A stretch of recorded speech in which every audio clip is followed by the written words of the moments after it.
I spoke to you yesterday about what were the brothers to tell Yaakov Avinu, if anything. And today, the issue is, what does Yosef tell Pharaoh? He comes to Pharaoh and he says, my brothers came to me, my family came to me from the land of Canaan. But he doesn't elaborate again. He doesn't tell any.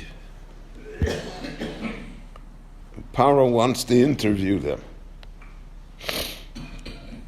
So there are, in the Midrashim here, there are two conflicting streams that appear regarding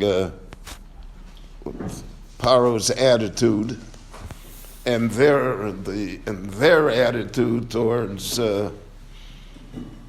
Egyptian society.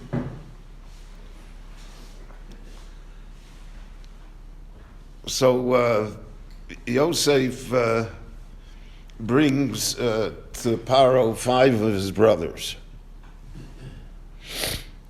that Pharaoh should see who they are.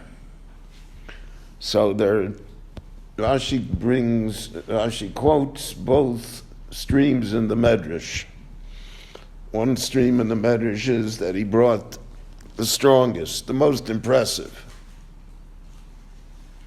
Shimon, Levi, Yehuda, the big guns, because he wants that Pharaoh should appreciate what a valuable contribution the family of Yaakov will make while living in Egypt. And because of that, there will be an appreciation that Pharaoh will have, and that therefore they will be able to exist very positively. The second interpretation is just the opposite, that he brought the 5 weakest brothers,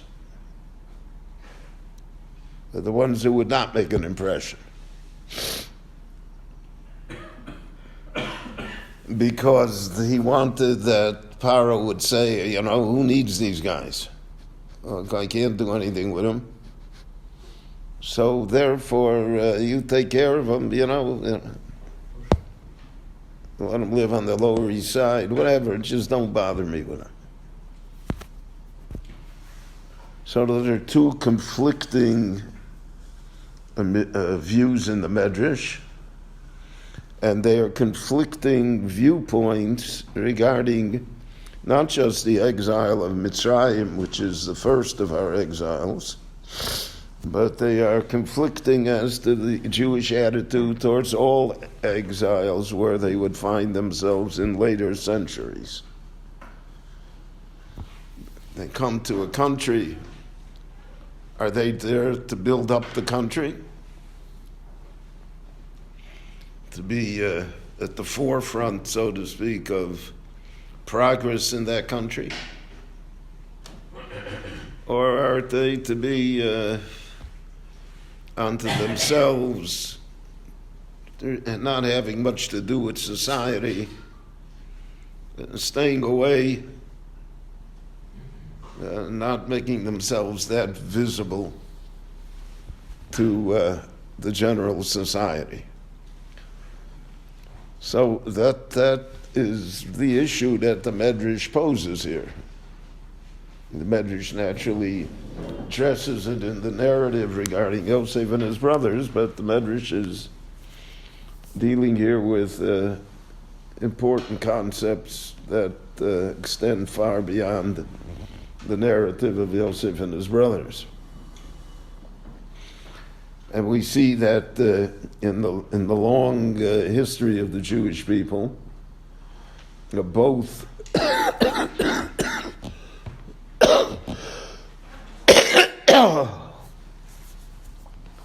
both streams existed and were applied. The Jews came to Bavel, for instance. They never became part of Babylonian society. Never were part of it. They were by themselves. That's how the Talmud was created.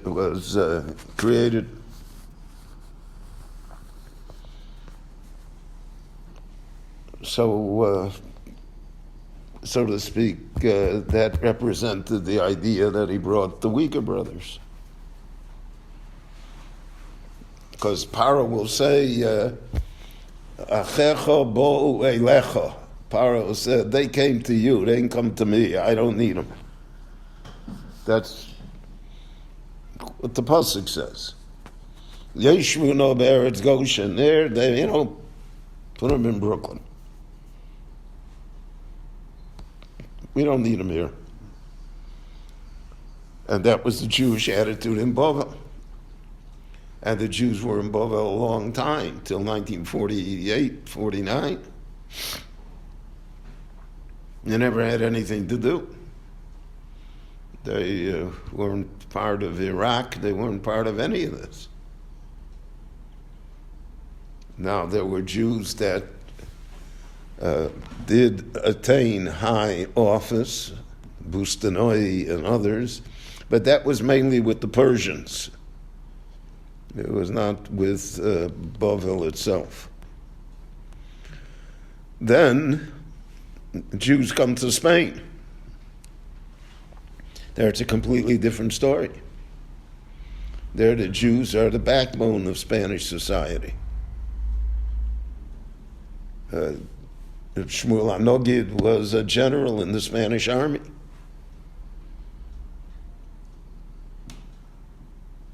The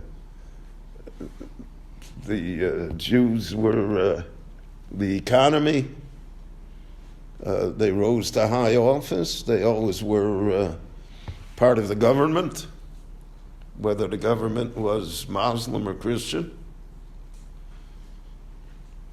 And they were Spanish to the core.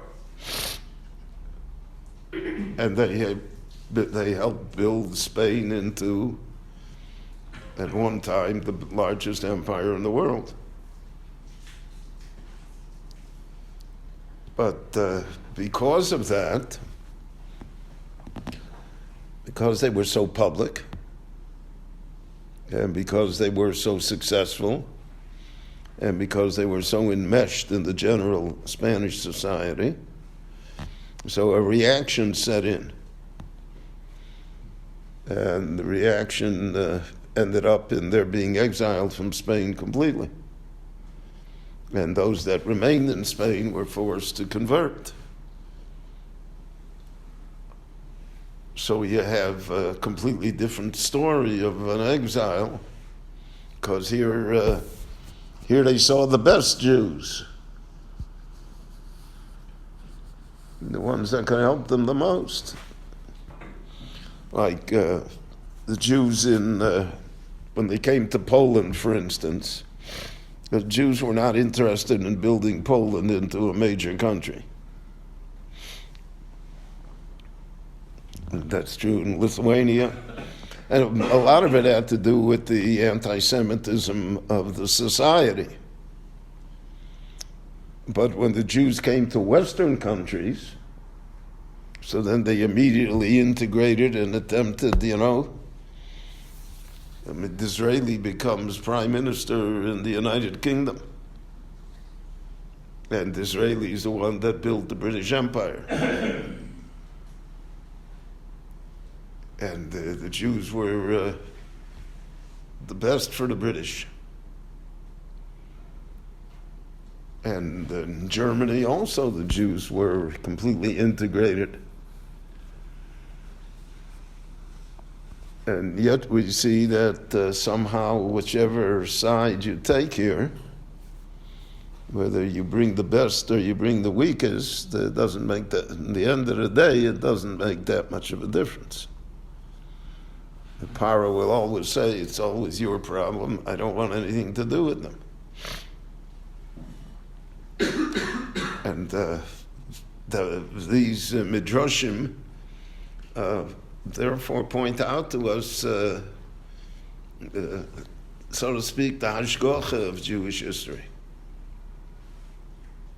is that even though we think that we have many great choices and options, and we can do what we want, and we can take full advantage of whatever opportunities are given to us, somehow it doesn't quite work that way. So the major topic in the news in the United States today is no longer impeaching the president, it's anti-Semitism. And there never was a discussion in the United States about anti-Semitism. There always was anti-Semitism, but that wasn't the discussion. And in no country, in any exile, have the Jews been as prominent as they are in the American exile.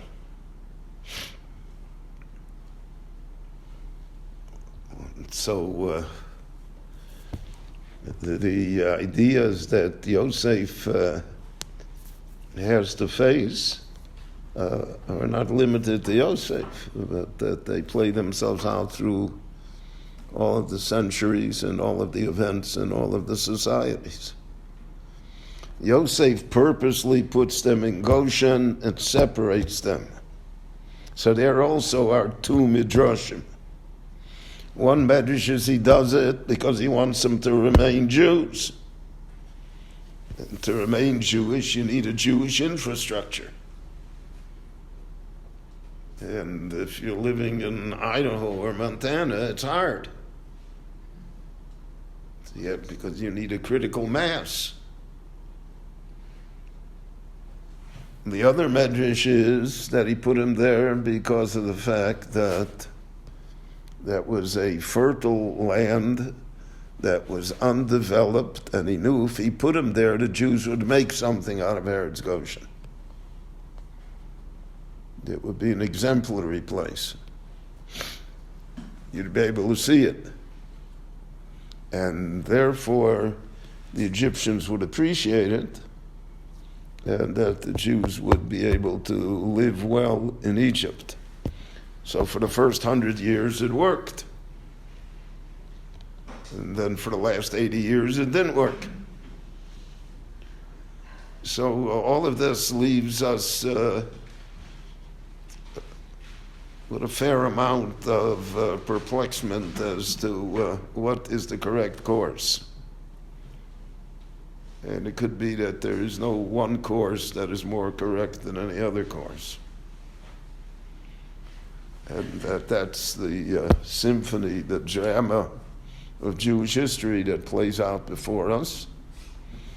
And that the Golus Mitzrayim, as all the Meforshim say, is the template for later exiles as well, later problems and difficulties.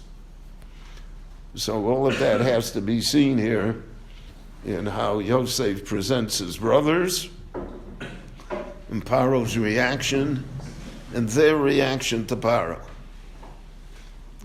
We'll talk later in the week in Mirz Hashem about the Yaakov, that Yosef presents Yaakov to Pharaoh. And what's Pharaoh's reaction to that? He asks him, how old you are. I mean, he's like my 3-year-old great-grandson asks me how old I am. But, what kind of question is that? So, coming attractions. Rabbi Chananya ben Akash Omer Rasa Kodesh Baruch Hu L'Zakos Is Yisrael V'ficha Chirva Lahem Torah Mitzvah Shenemar Adonai Chavei Tzaman Tzidko Yagdil Torah V'Yadir